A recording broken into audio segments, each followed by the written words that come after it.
آج آپ کے ساتھ جو یہ عملی احتجاج کی کال دی ہوئی یہ 3 بنیادی points 3 points. Number 1 Imran Khan Bushra be be اور ہماری سیاسی قیدی جو جیلوں میں ہیں ان کی رہائی. نمبر 2 امن و امان جو پورے ملک میں امن و امان کی صورتحال بنی ہوئی ہے. خیبر پختونخوا سے لے کے کراچی تک، بلوچستان سے لے کے گلگت بلتستان تک اور گلگت بلتستان سے لے کے پنجاب تک. اور تیسری مہنگائی جس طرح بجلی کی بلوں میں اضافہ کیا گیا ہے، جتنا بدترین جو شریک کیا جا رہا ہے اور جتنا عوام کا استحصال کیا جا رہا ہے، ان 3 پوائنٹس پہ ہم نے آج پورے ملک میں احتجاج کی کال دی ہوئی ہے. میں آج اس لیے سوابی آیا ہوں کہ میں نے یہ جنگ اپنے سر لی ہے. عمران خان کے ساتھ زندگی کی 29 سال گزرے. 29 سال گزرے. میں نے اس کے ساتھ اپس اینڈ ڈاؤن دیکھی، اچھے دن اور برے دن دیکھی. لیکن اس وقت یہ ہمارے غیرت کا تقاضا ہے کہ ہمارے لیڈر کے ساتھ ظلم ہو رہا ہے، اس کو ناحق کے سلسلے پنسایا جا رہا ہے، اس کے خلاف سازشیں ہو رہی ہے، وہ مشکل میں ہے. تو میں آپ سے پوچھتا ہوں سابقان، ایسے پختون کو ہماری کیا ذمہ داری ہے؟ ہم بھی چٹان کی طرح اس کے ساتھ کھڑا ہونا ہے کہ نہیں کھڑا ہونا؟ میں آپ سے پوچھتا ہوں، میں نے تو یہ فیصلہ کیا ہے کہ موت اور زندگی کا فیصلہ اللہ ہی کرتا ہے. میں نے فیصلہ کیا ہے کہ جب تک عمران خان جیل میں ہیں ہم روڈوں پہ ہوں گے، لوگوں کے پاس جائیں گے، لوگوں کو نکالیں گے. ہم قانونی جنگ بھی لڑیں گے، سیاسی جنگ بھی لڑیں گے اور عوامی عدالتوں میں جائیں گے، عوامی عدالتوں میں بھی اپنا جنگ لڑیں گے. آپ میرے ساتھ ہو گے؟ میں مطمئن ہوں کہ یہ جنگ جب میں لڑوں گا تو میرے لوگ میرے ساتھ ہوں گے. جیل جانا پڑا تو پرواہ نہیں، گولیاں چلے تو پرواہ نہیں، خدا نہ خواستہ موت بھی آئے تو پرواہ نہیں. اللہ عزت دیتا ہے، زندگی اور موت اللہ کے ہاتھ میں ہے، رازق خالق مالک اللہ ہے. میں عقیدتاً جو آپ کو بات کرتا ہوں اپنے دل سے کہتا ہوں، اس جنگ کو میں لیڈ کروں گا اور اس کے لیے میں عرض حد تک جاؤں گا کہ انشاءاللہ تو ہم جیتیں گے. انشاءاللہ یہ جنگ جیتیں گے انشاءاللہ. مجھے کوئی پرواہ نہیں ہے کسی کا کہ کوئی کتنا بڑا متبر ہے، کتنا بڑا اقتدار والا ہے، کتنا بڑا طاقت ہے، کیونکہ طاقت صرف ایک اللہ کی. ہم نے صرف اللہ کو کرنا ہے، نہ کسی کی طاقت کو مانتے ہیں، نہ کسی کی بدماشی کو مانتے ہیں اور نہ کسی کے ظلم کو مانتے ہیں. اپنا سر جھکائیں گے تو صرف اللہ کے سامنے جھکائیں گے. میں پوچھنا چاہتا ہوں، میں نے اسمبلی میں جتنے بات کیے، میں نے ادھر بھی کہا تھا کہ اگر یہ پریشر ہوگی تو ہماری لاشوں پہ ہوگی. اللہ نے کرم کیا کہ جو اسمبلی میں ہم نے کردار ادا کیا، اس کردار نے کم از کم آج اعلان ہونے کیا کہ ہم آپریشن نہیں کریں گے. آج اس کی وجہ سے اپنے میں آپ کو بتا دوں، میں جو کرتا ہوں اللہ جانتا ہے، اللہ کو خوب علم ہے کہ میں نے ابھی عہدے کی خواہش چھوڑ دی. مجھے کوئی عہدہ نہیں چاہیے. یہ ایم پی اے میں نے ابھی چھوٹی بات ہے، لیکن جب میری زندگی ہے میں اپنے عوام کے حق کے لیے اور اپنے عوام کی جو خواہشات ہے اس کے لیے لڑوں گا اور کہوں گا جس بھی پوزیشن پہ ہوں.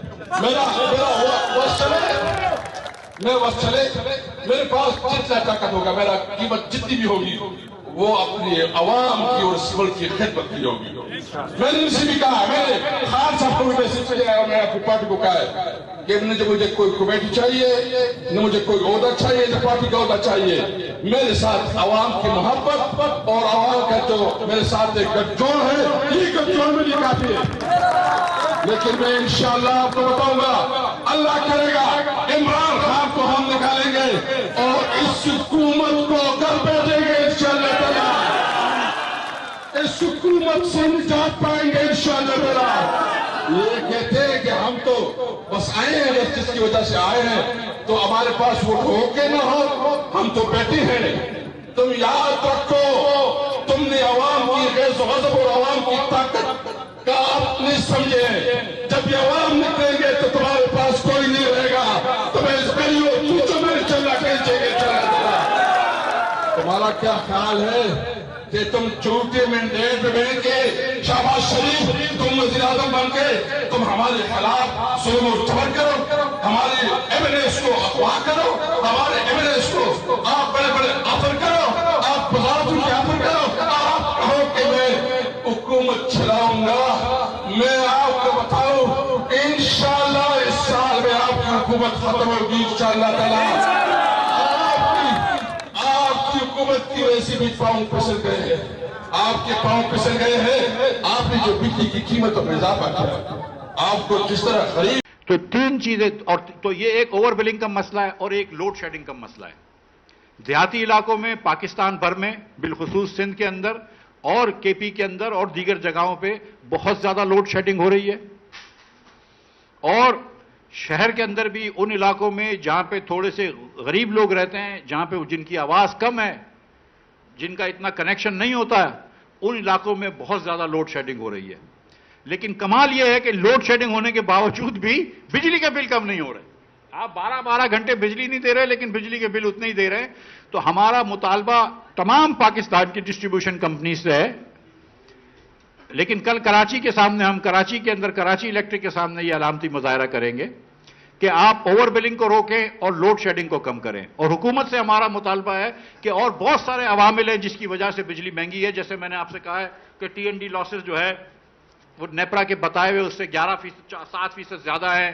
ہم نے بتایا آپ کو, جیسے میں نے آپ کو بتایا کہ 10%, 8-10% بجلی کے بل کلیکٹ نہیں ہوتے. کوئی ایسے فیڈرز ہیں جہاں 80-90% بجلی کے بل کلیکٹ نہیں ہوتے. آپ ان جگہوں پہ بجلی دے رہے ہیں جو کہ بجلی کے بل نہیں دے رہے. اس کا خمیازہ جو ہے وہ دہندگان بھگت رہے ہیں, اس کا خمیازہ ہمارا مڈل کلاس بھگت رہا ہے, اس کا خمیازہ ہمارا نوکری پیشہ آدمی بھگت رہا ہے. تو ان نوکری پیشہ لوگوں کو, ان مڈل کلاس لوگوں کو ریلیف دینے کے لیے آپ کو فل فور اپنے اس کے اوپر سے ٹیکس ہٹانا ہوگا. دونوں ٹیکسز ہٹانے ہوں گے, ایڈوانس انکم ٹیکس اور سیلز ٹیکس گھریلو صارف کے اوپر, اور ایل این جی اور فرنس آئل کے اوپر جو انکم ٹیکس ہے, سیلز ٹیکس ہے, وہ ہٹانا ہوگا. اور اس کے بدلے اتنے ہی پیسے پی ایچ ڈی پی سے کم کر لیں. پی ایچ ڈی پی اگر 150 ارب روپیہ کم ہو جائے گا, ہمارے ایم این ایز اور ایم پی حضرات بہت مقدس ہیں ہمارے لیے, لیکن اگر ان کو 100 ارب روپے کی مراعات کم ملے گی تو کوئی مسئلہ نہیں ہوگا. حکومت پاکستان نے, میں یہ بات کرنا ضروری سمجھتا ہوں کہ حکومت پاکستان نے جاری اخراجات, میں اس کو نکال دیتا ہوں اپنے انٹرسٹ کو, جو سود آپ کو ادا کرنا ہے اس کو نکال دیں, وہ چلو فکسڈ ہے. جاری اخراجات میں 24% اضافہ کیا ہے. آدھے اخراجات تو وہ ہوتے ہیں کہ جو آپ تنخواہیں لوگوں کی بڑھاتے ہیں. آپ لوگوں کی تنخواہیں بڑھائیں, جو محنت سے کام کرتا ہے اس کی تنخواہ بڑھائیں. ان کو تنخواہ صحیح نہیں دیں گے تو پھر وہ رشوتیں اور دوسرے بازار گرم ہوتے ہیں. تو میں تنخواہ کے اوپر بالکل آبجیکٹ نہیں کر رہا ہوں. لیکن حکومت پاکستان خود یہ کہہ رہی ہے کہ اس سال 15% انفلیشن ہوگا. تو جب 15% انفلیشن ہوگا تو 24% کرنٹ ایکسپینڈیچرز کیوں بڑھائیں؟ آپ ریئل سائز حکومت کی کیوں بڑھا رہے ہیں؟ آپ حکومت کی سائز کم کریں. آپ کو تو 15% سے زیادہ ایکسپینسز نہیں بڑھانے چاہیے تھے. جب آپ لوگوں سے کہہ رہے ہیں کہ سیکریفائز دو تو سیکریفائز خود بھی تو دکھائیں. مسئلہ یہ ہے, اور جو عوام پاکستان کی جو بات ہم کرتے ہیں کہ ہمارے جو پلیٹ فارم ہے وہ یہ ہے کہ پاکستان کی حکمرانی کا نظام بدلنا ہے. اور حکمرانی کا نظام اس لیے بدلنا ہے کہ یہاں پہ عوام کے مفاد کو مقدس نہیں سمجھا جاتا, یہاں پہ عوام کے مفاد کو آگے نہیں لے کے جایا جاتا. ہر چیز کو آگے لے کر آتے ہیں, ویسٹڈ انٹرسٹ کو, ایلیٹ انٹرسٹ کو, اسپیشل انٹرسٹ کو آگے لے کر آتے ہیں, لابیز کو آگے لے کے آتے ہیں, مافیاز کو آگے لے کے آتے ہیں, پبلک انٹرسٹ کو نہیں لے کے آتے. لہذا جیسے مثال کے طور پہ میں پولیس کی مثال دیتا ہوں کہ پولیس جو پاکستان میں آئی ہے وہ ایک کلونیل سسٹم سے آئی ہے, وہ انگریزوں کی حکومت سے آئی ہے. اس کا کام حکومت کی سیوا کرنا ہوتا ہے. وہ آدھے پولیس والے بیچارے جو ہیں وہ وی آئی پی ڈیوٹی اور پروٹوکول پہ لگے ہوتے ہیں. تو یہاں پر کراچی پہ خاص طور پر چوری چکاری, قتل و غارت, اغوا برائے تاوان وغیرہ ہو رہا ہے. لیکن پولیس کا جو بڑا دھیان ہوتا ہے وہ حکومت کا کام کرنا ہوتا ہے. اور اگر آپ کو ایف آئی آر کٹوانا ہے کسی کے اوپر تو خدا نہ خواستہ بہت مشکل ہے, اللہ کرے ایسا ہو, لیکن بہت مشکل ہے کہ کراچی سے خیبر تک کسی تھانے کے اندر آپ فری میں ایف آئی آر کٹوا لیں.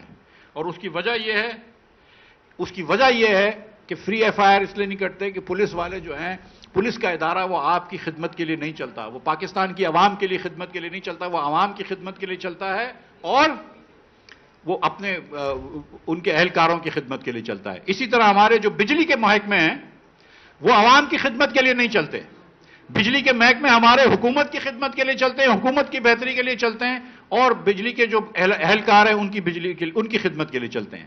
میں سمجھتا ہوں کہ آج کے کراچی کلب کے جو اس وقت ہماری پریس کانفرنس ہو رہی ہے اس کے توسط سے میں سپریم کورٹ آف پاکستان سے اپیل کروں گا کہ بڑے پاپولر فیصلے ہوئے، اب ایک پاپولر فیصلہ عوام کے لیے ہو جائے، آئی پی پیز کے جو معاملات ہیں اس کو یعنی اس ایگریمنٹ کو ریوزٹ کیا جائے اور اس کو پاک روپیز کے اندر کنورٹ کیا جائے جو کہ ہم ڈالرز کے اندر دے رہے ہیں۔ تو اگر یہ میں سمجھتا ہوں کہ ایک اچھا کام ہو جائے ایک آج کے حوالے سے۔